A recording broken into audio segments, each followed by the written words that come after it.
नमस्कार मित्रांनो, मी अक्षय वराडे. आजचा एक छोटासा टॉपिक आहे आपला साइट इंजिनियर आणि सिव्हिल इंजिनियर यांसाठी. How to calculate weight of rebar. Rebar म्हणजेच काय? Reinforcement bar. आता 12 mm चा जर बार असेल तर त्याचं तुम्हाला वेट कशात मिळालं पाहिजे? एक तर केजी मध्ये मिळालं पाहिजे, केजी पर मीटर किंवा केजी पर फीट. त्या दोन्हींचंही आपण शिकूया. तर पहिलं केजी पर मीटरसाठी. तर त्यासाठी फॉर्म्युला आहे फाय स्क्वेअर, म्हणजे फाय म्हणजे डायमीटर ऑफ बार अपॉन 162. म्हणजेच याचा वर्ग केला तर काय, 12चा स्क्वेअर केला भागिले 162.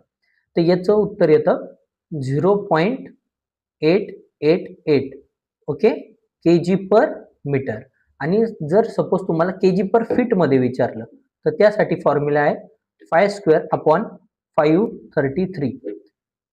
याच्यात 12 हा mm मध्येच घ्यायचा, त्याचा स्क्वेअर केला भागिले 533. तर ते तुम्ही जर कॅल्क्युलेट केलं तर 0.27 हे केजी पर फीट येतं.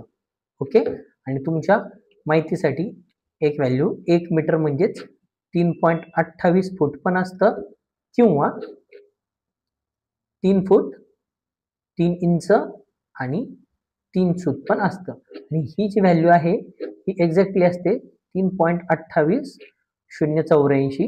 हा जो पुढचा फॅक्टर आहे तो आपण निग्लेक्ट करतो. थँक्यू.